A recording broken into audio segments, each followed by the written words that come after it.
नमस्कार दोस्तों, मेरा नाम निराली ठाकुर है और मैं जम्मू में रहती हूँ। यह मेरी कहानी 2 साल पुराना है।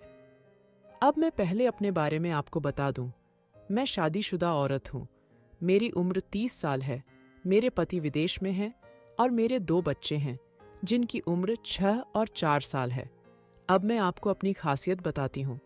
मेरा जिस्म 34-30-34 का पूरा भरा हुआ है। जो भी मुझे देखता है मेरे जिस्म का दीवाना हो जाता है। मेरे पति बहुत ज्यादा काम की वजह से पिछले 4 महीने से घर से बाहर हैं। एक औरत के लिए उसका शारीरिक सुख भी जरूरी होता है और मुझे भी अक्सर अपनी यह जरूरत अपने हाथ से ही पूरी करनी पड़ती थी। अब मैं अपनी स्टोरी पर आती हूँ, जिसने मेरी जिंदगी बदल दी और मेरे जिस्म की जरूरत पूरी कर दी। एक बार मेरी पेशाब की जगह में कुछ प्रॉब्लम हो गई और मैं इलाज के लिए अस्पताल में गई, परंतु वहां जो लेडी डॉक्टर थी वो छुट्टी पर चली गई थी। पता चला कि वो 2 माह तक नहीं आने वाली थी। फिर मुझे किसी ने बताया कि आप डॉराज शर्मा को दिखा दीजिए, वो बहुत बढ़िया डॉक्टर है। जैसे ही मैं डॉक्टर के पास गई, वो मुझे घूर कर देखते हुए बोले, क्या प्रॉब्लम है? मैंने अपनी प्रॉब्लम बताई। वो मुझे अंदर रूम में ले गए और बोले, लेट जाओ। मैंने साड़ी पहन रखी थी।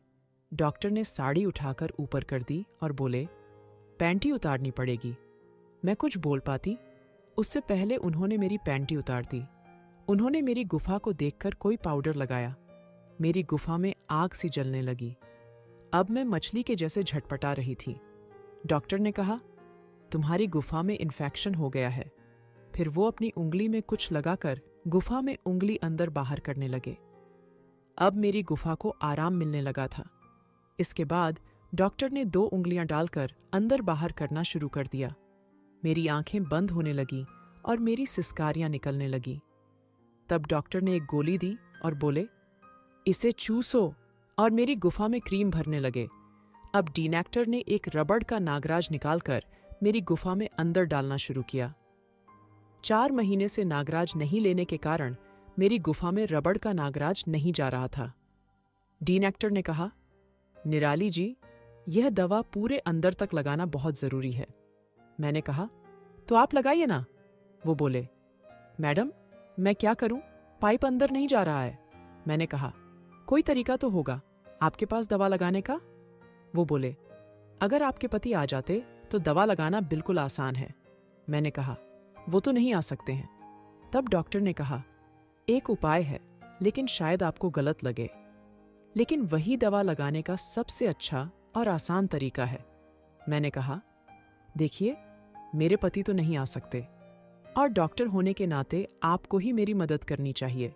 डॉक्टर ने कहा, देखिए मैडम, मैं जो बोलूंगा वो आपको अजीब लगेगा, लेकिन दवा लगाने का यही एक रास्ता है।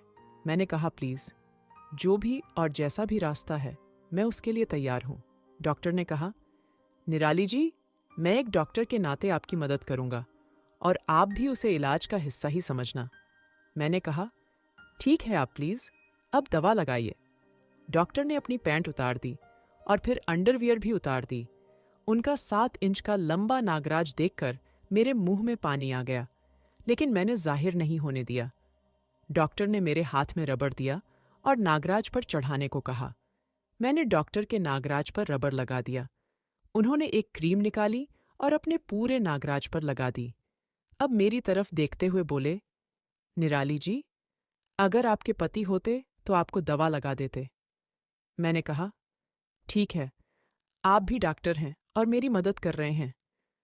डॉक्टर राज ने मेरी गुफा में नागराज रखकर धक्का लगाया।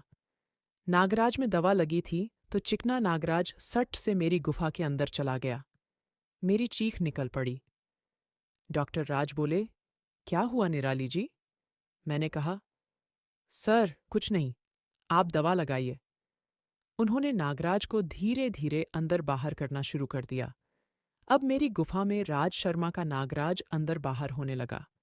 मैं भी गर्म होने लगी थी, क्योंकि पिछले 4 महीने से मेरी गुफा में नागराज नहीं गया था। अब डिनेक्टर राज ने नागराज बाहर निकाल लिया और रबर उतार दिया। उन्होंने एक दूसरा रबर मुझे दिया जिसमें दाने बने हुए थे। मैंने उनके खड़े नागराज पर रबर लगा दिया। उन्होंने मुझे एक टेबल पर लिटा दिया। वो टेबल इस प्रकार से बनी थी कि मैं उसमें आधी झुकी हुई थी और